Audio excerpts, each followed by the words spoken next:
कलाकारिता छोड्नुको कारण चाहिँ के हो हाँसीका? यस्तो दाइ मसँग समय नै पहिलो फिल्म काम गरेँ 2015 मा फिल्म रिलिज भयो अनि त्यो बेलामा हाम्रो मेरो फिल्म चाहिँ दशैं ताका रिलिज भएको थियो त्यो बेला सँगै अर्को फिल्म हाम्रो अनमोलजीको ड्रिम भन्ने फिल्म रिलिज भएको थियो उहाँको एकजना नायिका हुन्थ्यो नाम बिर्से मैले ड्रिमको उहाँसँगै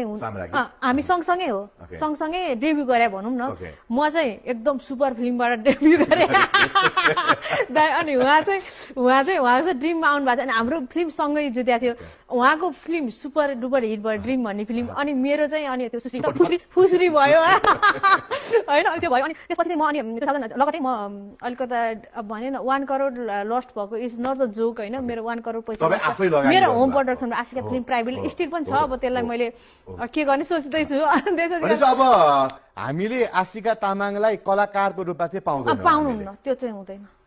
गर्ने भए मैले पहिल्यै गरिसक्थेँ भनेपछि यसरी बुझौँ सुश्रीले आशिकालाई सिद्ध्याकै हो सिद्ध्याको भन्न मिल्दैन सुरुवात गरेको हो खोइ त नि सुरुवातै अन्त्य भनेपछि सिद्ध्याको होइन त भगवान यस्तो हुन्छ कि अब कुनै पनि कुरा चाहिँ अब त्यसमा धेरै मान्छेहरु कनेक्सन हुन पाए नि त मैले समाजलाई फिल्म फ्लप भएर मैले